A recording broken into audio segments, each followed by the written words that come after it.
तो कभी आपने सोचा है कि बैंकिंग और फाइनेंस इंडस्ट्री में अपना करियर कैसे बनाया जाए? क्या चीज़ें हम करके ईज़िली इन्वॉल्व हो सकते हैं फाइनेंशियल और बैंकिंग सेक्टर में, उनके बिज़नेस में उनका कैसे पार्ट कर सकते हैं, कैसे पार्टिसिपेट कर सकते हैं और कैसे हिस्सा बन सकते हैं इस फाइनेंशियल इंडस्ट्री का। तो आज हम बात करेंगे कैसे करियर बनाया जाए इस फाइनेंशियल एंड बैंकिंग इंडस्ट्री में through this video. So hey guys, welcome back to another episode of Brilliant Bank का। आई होप आप सभी बहुत अच्छे होंगे। वैसे तो मेरे इन्वेस्टिंग और लोन्स की जो सेगमेंट चल रहा है उसमें बहुत सारे वीडियो आ चुके हैं अभी तक हमारे ब्रिलियंट बैंक का यूट्यूब चैनल पे। वहीं आज मैं आपसे बात करने वाला हूँ कैसे हम लोग फाइनेंशियल इंडस्ट्री और बैंकिंग इंडस्ट्री में अपना करियर बना सकते हैं। तो बेसिकली अगर हम सिर्फ बैंक की बात करें तो बैंकिंग में दो तरीके के बैंक होते हैं, एक गवर्नमेंट बैंक, वहीं एक प्राइवेट सेक्टर बैंक। दोनों में अगर मेजर डिफरेंस की बात करो तो बहुत ज़्यादा तो नहीं दिखेगा। हाँ, दोनों में एंट्री लेवल के जो चीज़ें हैं वो अलग अलग हैं। फॉर एग्जाम्पल, अगर आपको गवर्नमेंट बैंक में जाना है तो गवर्नमेंट बैंक में जाने के लिए आपको कुछ एग्जाम्स क्लियर करने पड़ेंगे। फॉर एग्जाम्पल IBPS और वगैरह वगैरह वेरियस जो ऑर्गेनाइजेशन उसे कंडक्ट करती हैं, उसके थ्रू आप जा सकते हैं। वहीं अगर आपको प्राइवेट सेक्टर बैंक में जाना है तो उसमें भी दो तरीके के रास्ते हैं। एक तो उनके खुद के एसोसिएटेड प्रोग्राम चल रहे हैं with some of the universities in India, और कुछ डायरेक्ट एंट्री भी है जो कि बहुत लोअर लेवल पे स्टार्ट होती है।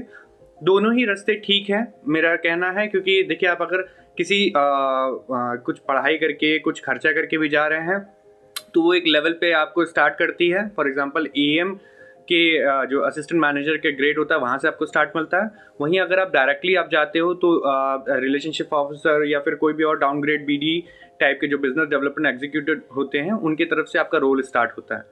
अगर दोनों बैंकिंग की बात करें तो हम अगर गवर्नमेंट बैंक में सिर्फ जाते हैं तो गवर्नमेंट बैंक में आपको बैंकिंग और ऑपरेशन पार्ट्स, यानी कि आपने जो बैंक कैसे काम करता है, बैंक में क्या क्या चीज़ें ज़्यादा होती हैं, जो कॉम्प्लायंसेस होते हैं, जो NPA के ऑडिट वगैरह होते हैं, वगैरह टाइप की चीज़ें ज़्यादा देखने को मिलेगी। वहीं आप अगर प्राइवेट सेक्टर बैंक में जाते हो तो आप थोड़े से सेल्स ओरिएंटेड ज़्यादा रहोगे।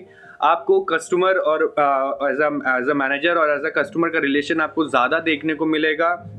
आपको जो बात करने का तरीका है वो इवॉल्व होगा और आपका बहुत सारी नई चीज़ें भी देखने को मिलेगी।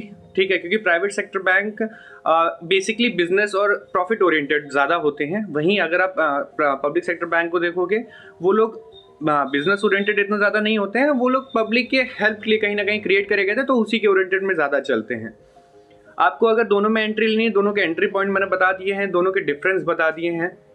वहीं आपका करियर कैसे ग्रो करता है इन दोनों बैंक्स में, दोनों ऑर्गेनाइजेशंस में। देखिए, अगर आप गवर्नमेंट बैंक्स में जाते हैं तो जाने के लिए भी आपको एग्ज़ाम देना है। अंदर आपके जो भी प्रमोशन हो रहा होगा, जो भी चीज़ें हो रही होंगी, उसके लिए भी आपको एग्ज़ाम क्लियर करने पड़ते हैं। बहुत सारी पढ़ाई करनी पड़ती है इवन। ठीक है, तो अगर आप पढ़ाई का एकदम ही रास्ता नहीं अपनाना चाहते और पढ़ना नहीं चाहते या फिर आपको कमज़ोर हैं पढ़ाई में, मैं सीधा सीधा कहूँ तो आप पब्लिक सेक्टर बैंक की तरफ भी बढ़ सकते हैं, क्योंकि वहाँ पे पढ़ाई का इतना ज़्यादा आपका वो ज़रूरत नहीं होती। वहाँ पे आपकी खुद की जो डेवलपमेंट होती है, जो स्किल्स आपकी निकल के आती हैं, उसके ओरिएंटेड पे आप ज़्यादातर अपने रास्ते पे चलते हो, मतलब अपनी राह पे चलते हो। जो भी आपकी सेल्स या फिर कस्टमर ओरिएंटेड जो भी रहा है उस पर आप ज़्यादा काम करोगे। तो करियर आपका अगर ज़्यादा तेज, ज़्यादा अच्छा चाहिए और कम पढ़ना चाहते हो तो आप जाओ प्राइवेट सेक्टर बैंक में। वहीं अगर आपको करियर अच्छा चाहिए, मतलब सुकून चाहिए और आपको पढ़ाई ओरिएंटेड, मतलब एजुकेशन ओरिएंटेड या फिर लर्निंग ओरिएंटेड हो आप, तो आप गवर्नमेंट सेक्टर बैंक की तरफ बढ़ सकते हो।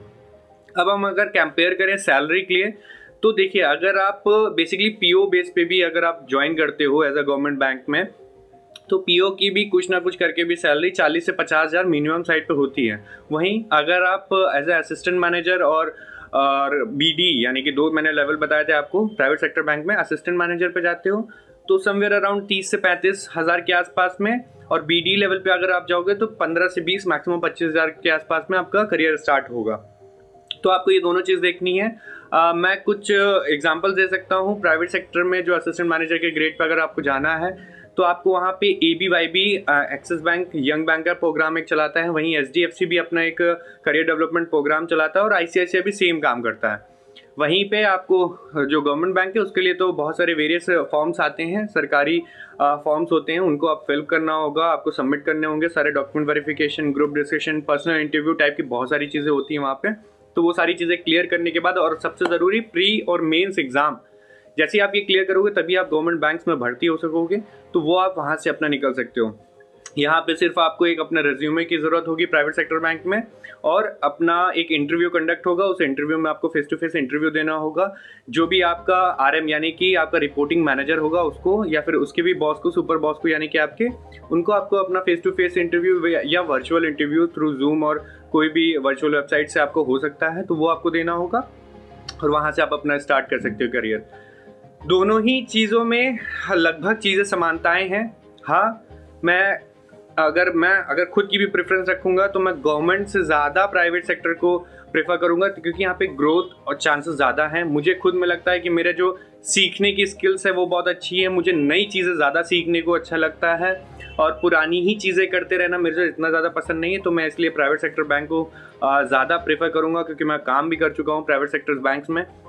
तो मुझे पता है कि वहाँ पे बहुत सारी ऐसी वेरियस चीज़ें, वेरियस टास्क मिल जाते हैं कभी कभार आपको, कि आपने एज ए आरएम ज्वाइन करा होगा मे बी, लेकिन हो सकता है आपको किसी और ब्रांच में या उसी ब्रांच में आपको as a teller, as a branch operations head या फिर कोई भी अलग जॉब ऑफर हो सकती है। वहीं पे अगर आपने, कई लोग आपने देखे होंगे सरकारी बैंकों में कि बहुत मतलब एजेड हो गए हैं और लेकिन अभी भी टेलर में लगे हुए हैं, तो वो लोग क्या है, वहाँ पे अगर आप एक बार स्टार्ट करते हो और अगर आपने डेवलपमेंट नहीं करा, अपना एग्जाम्स क्लियर नहीं करे, तो आगे आपका प्रमोशन भी ड्यू रह जाता है। तो ये दोनों मेजर फ़र्क हैं। बाकी आप इंडस्ट्री वाइज इंडस्ट्री सेम है, सारे प्रोडक्ट सेम है ऑलमोस्ट। तीसरी कैटेगरी एक और है एनबीएफसीज़ की। अगर एनबीएफसीज़ वेल्थ मैनेजमेंट या फिर ब्रोकिंग इंडस्ट्री यानी कि जो शेयर बाज़ार होती है, या इससे भी रिलेटेड कोई और इंडस्ट्री के बारे में आपको अगर जानना हो तो प्लीज़ कमेंट करिएगा नीचे कमेंट बॉक्स में। और हमारी जो कंपनी है इन्वेस्ट वन भारत, उसके थ्रू हम लोग बहुत सारे वेरियस प्रोडक्ट सेल करते हैं, और अपनी जो भी एडवाइजरी है वो हम शेयर करते हैं आपके साथ। हम लोग stock market, mutual fund, loans, insurance, credit card, wealth management, tax consultancy भी, और भी बहुत सारी चीज़ें करते हैं। हम आपका फंड मैनेजमेंट से लेके हम आपको लोन तक का सब कुछ प्रोवाइड करते हैं, और ऑलमोस्ट फ्री ऑफ कॉस्ट में। तो आप चाहें तो हमें कांटेक्ट कर सकते हैं अगर इनमें से किसी भी चीज़ की आपको रिक्वायरमेंट हो। नीचे डिस्क्रिप्शन बॉक्स में आपको हमारे कांटेक्ट नंबर, हमारा रजिस्टर्ड एड्रेस, हमारी मेल आईडी और हमारे वेबसाइट का लिंक मिल जाएगा। तो आप जाके क्लिक करें और शेयर करें अपने दोस्तों के साथ जिनको इस बारे में जानना हो और आगे चल के अपना बैंकिंग में करियर बनाना चाह रहे हो, तो उनके साथ शेयर करिएगा। हमारे चैनल को सब्सक्राइब करिएगा। बहुत सारे लोग आ तो रहे हैं देखने लेकिन सब्सक्राइब नहीं कर रहे हैं, तो प्लीज़ हमारे चैनल को सब्सक्राइब करिएगा और लाइक एंड शेयर करिएगा हमारे इस वीडियो को। तो मिलते हैं आपको अगले कुछ नए वीडियो के साथ, तब तक के लिए नमस्कार।